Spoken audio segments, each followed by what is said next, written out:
Every day I drive to work across Flint River Bridge, 100 yards from the spot where me and Grandpa fished. There's a piece of his old fruit stand on the side of Sawmill Road. He'd be there peeling peaches if it was 20 years ago.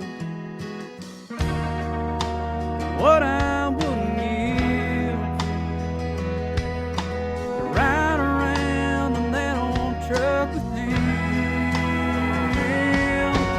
Heaven wasn't so far away.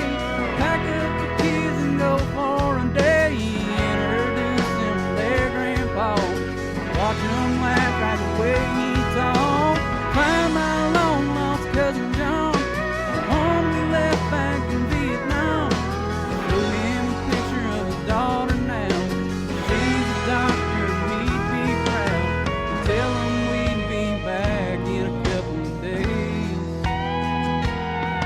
In the rearview mirror, we'd all watch him wave.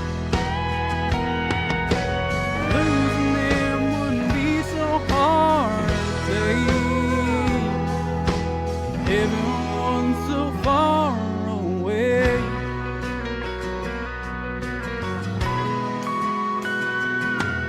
I'd hug all three of those girls we lost from the class of '99. Find my bird dog boat and take him home.